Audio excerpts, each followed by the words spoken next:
Саламатсыздар жолдоштор. Жаңа жылыңыздар менен куттуктаймын.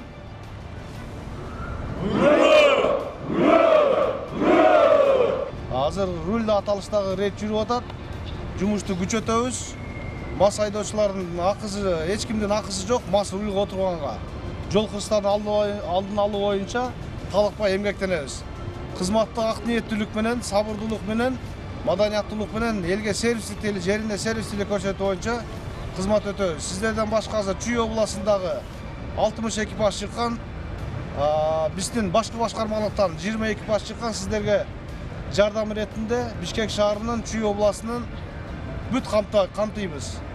Кыргыз Республикасынын борбору Бишкек шаарынын аймагында коомдук тартипти сактоого, кылмыштуулук менен күрөшүүгө, жол кыймылын көзөмөлдөөгө жана 102 кызматынан келип түшкөн чакырууларды өз убагында так аткарууга, кызмат өтөө учурунда жарандарга сылык сыпаа мамиле жасоого, мыйзамдуулукту бузбоого, өздүк коопсуздук сактоого, кызмат өтөө убактысы таңкы 8ге чейин иш жыйынтыгын башкармалыктан чыгарабыз.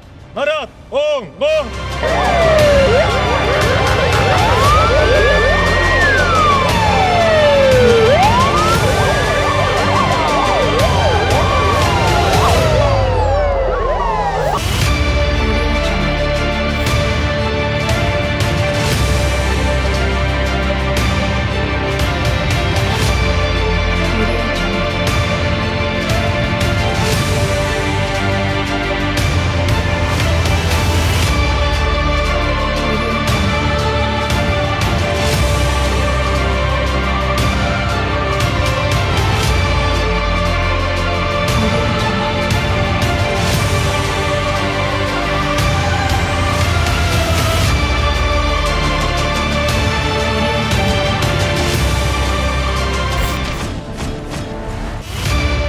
2026 жылдын 2-январында болжол менен саат 23:30 Акунбаев көчөсү менен Чыңгыз Айтматов проспектисинин кесилишинде Hyundai үлгүсүндөгү унаа токтотулуп, аны алкоголь ичимдиктерин колдонгондугунун белгилери байкалган айдоочу башкарган. Наркологиялык мекемеде жүргүзүлгөн медициналык текшерүүнүн жыйынтыгында айдоочунун спирттик ичимдиктерди колдонгону тастыкталды. Натыйжада унаа айыпкорго коюлуп, айдоочуга карата тиешелүү укук бузуу жөнүндө протокол түзүлдү.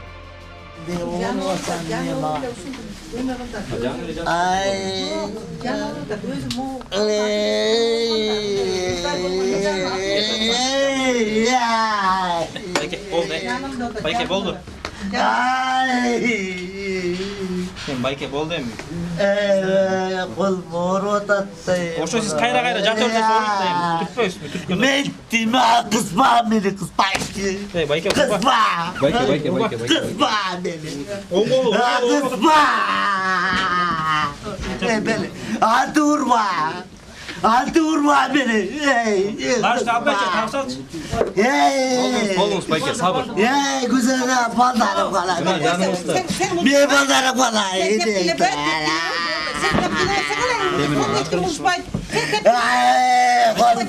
Koldu kızı koştu. Koldu gayrı koştu. Bayke. Ay uruklayın ilk duran. Şöyle uruklayın. Beni ağaç etmedi da.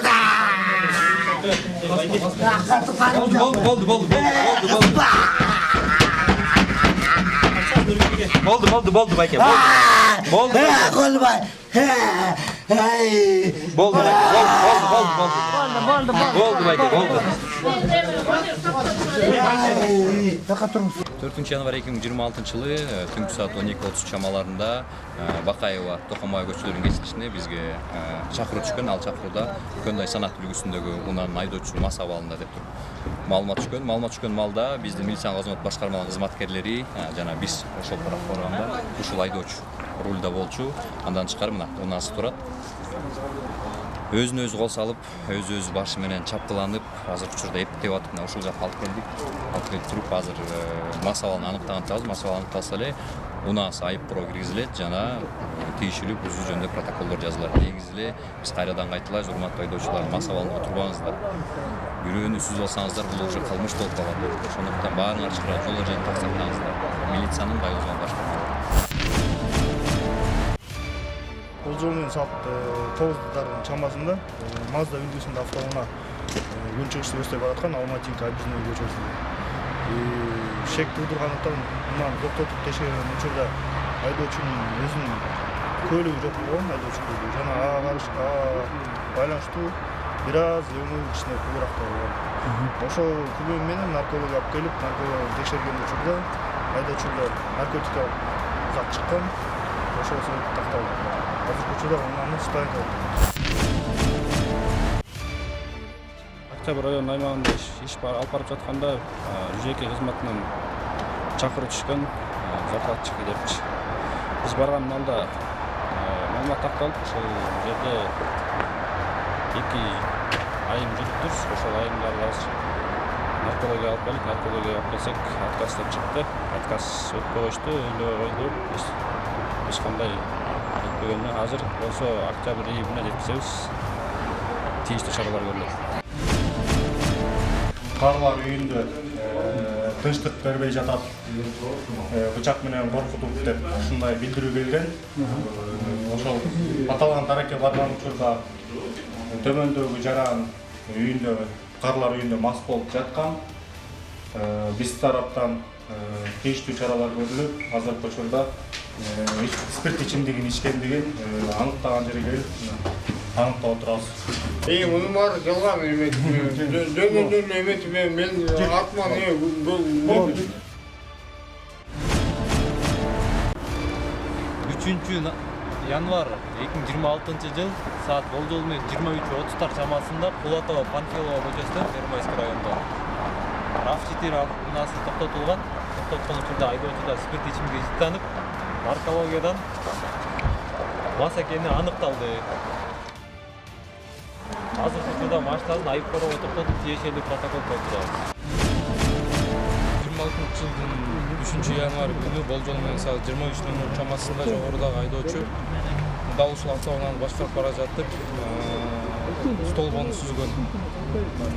Биз жол кырсыгы катталган жерге барып, айдоочусун наркология бөлүмүнө алып келгенде, айдоочусу бутка тура албаган мас абалында болчу. Урматтуу айдоочулар, мас абалында эч качан мына башкарбаңыздар. Жол бөлүмүндө так сакталсын.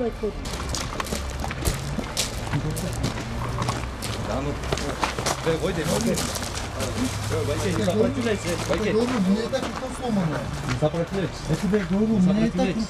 не сопротивляйтесь.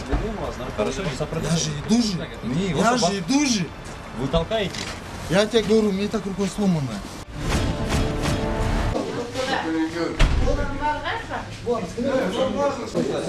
Чего там? Что, садитесь? Ведите себя тихо. Такого не было. Например? Например, с водителем Хова, да? Забыли, да, вы? Это не я. Это вы были там. Поехал я домой. Машину на место поставите.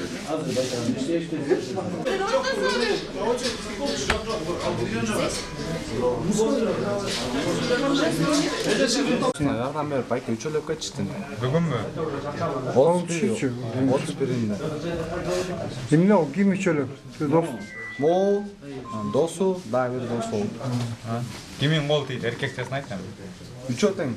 Үчөтең бир кол тийди. Бирөө бөлүштүп койгон жаран жок байке.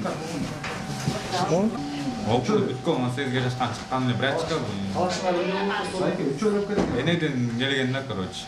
Энеден Кой дейм адым. үчөлөп кеткен байке 3 досу. Ким сабады аны айтып берчи. Кудай менен карганды айтып берчи. Кудай менен карганды айтып берчи. Кудай өссүн. Карган. Микрорайон 6-дан байке сабап кеткен үчөлөп. Баш бирине эле районун жазып берген мен. Да. Ошондо эмне берип атасың? Кайра булар мени алдап чакырышып байке сүйлөшөбүз деп кайра менен. Кайра үчөлөп салып да койбойсуң. Үчөө эмесмин, ал жалгыз. Просто келип кармап кетишти. Хозяин айтып тур бул иштеп отуруп. Жолду түшүп айтпайсың эмне? Я. Эмне бол кармап кетти? Я, айтып коюңузбу? Я. Тормоз кылып атабы следователдер айтсаң? Эмне кылдың эле? Эчтеме кылган жок. Биз жака бардыңыз беле? Жигит менен тааныштыңыз беле? Үйдө жалгыз болуп эчтеме билбейм.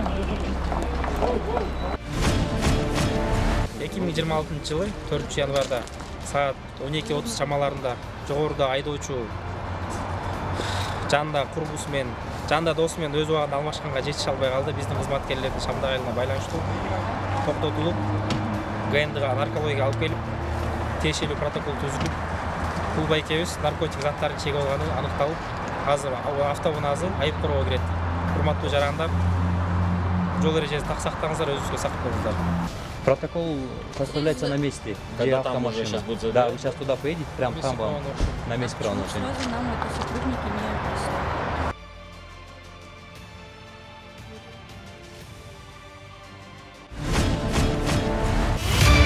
2026 жылдын 2 январында болжол менен саат 6:30 чамасында белгисиз айдоочу белгисиз автоунаа менен Биримдик Кут 1 көчөсү аркылуу түштүк багытта бара жатып 18-үйдүн тушунан 1979 жылы туулган А.Ж.А. аттуу жөө жүргүнчүнү сүзүп кеткен. Андан соң айдоочу окуя болгон жерден качып кеткен. Алынган жаракаттардын кесепетинен жөө жүргүнчү каза болгон. Милициянын кайгылуу кызмат башкармалыгынын издөө бөлүмү тарабынан жүргүзүлгөн ыкчам иликтөө иштеринин натыйжасында айдоочунун өздүгү аныкталды. Ошондой эле жол кырсыгы Hyundai Sonata үлгүсүндөгү автоунаа менен жасалганы такталды. Бул факты боюнча тиешелүү материалдар чогултулуп, тергөө органдарына өткөрүп берилди.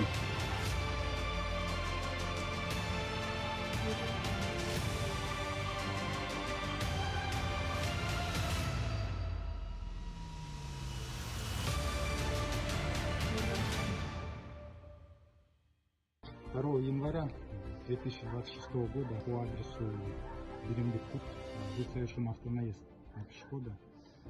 В 6:30 утра приблизительно пешеход скончался от полученных травм на месте. В ходе проведения поисковых мероприятий была найдена данная машина в селе Первомайское. Данная автомашина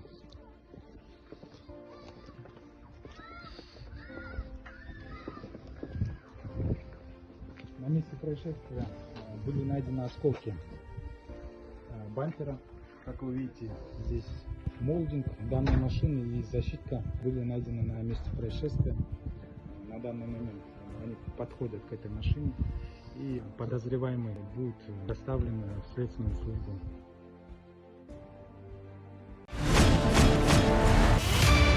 Жаңы жыл күндөрү транспорт каражаттары күчөтүлгөн тартипте текшерилүүдө. Жаңы жылдык профилактикалык иш-чаралардын алкагында милициянын кайгылуу кызмат башкармалыгынын кызматкерлери күчөтүлгөн тартипте кызмат өтөп, ар бир автоунааны текшерүүдө. Текшерүүлөр жол кыймылынын эрежелерин бузган айдоочуларды аныктоого, мас абалда унаа башкаруунун алдын алууга жана бардык жол кыймылынын катышуучуларынын коопсуздугун камсыздоого багытталган. Бул иш-чаралар жарандардын өмүрүн жана саламаттыгын сактоо максатында жүргүзүлүп, жетекчилигинин өзгөчө көзөмөлүндө.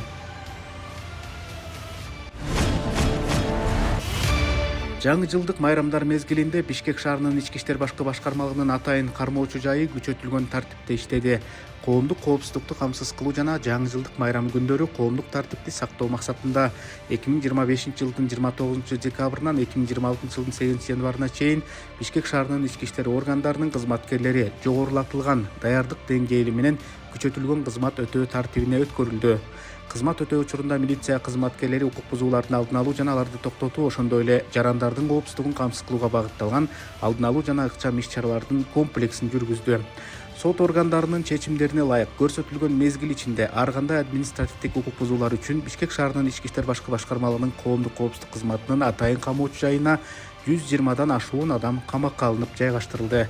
Укук бузууларды коомдон обочолонтуу шартында кармоо алдын алуу натыйжалуу чараларынын бири болуп саналат жана кайрадан укук бузуулардын алдын алууга өбөлгө түзөт.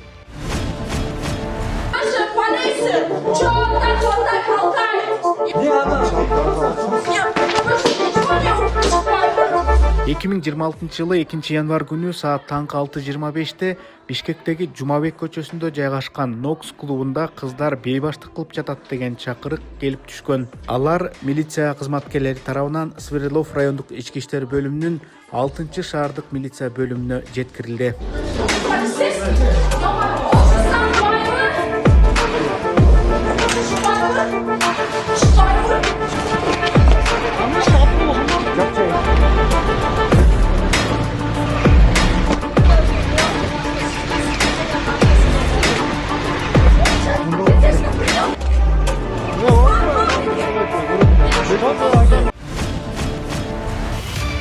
Бишкек шаарынын ички иштер башкы башкармалыгы Борбор шаар тургундарын жана конокторун коомдук тартипти жалпы кабыл алынган жүрүм-турум нормаларын жана Кыргыз Республикасынын колдонуудагы мыйзамдарынын талаптарын так сактоого чакырат.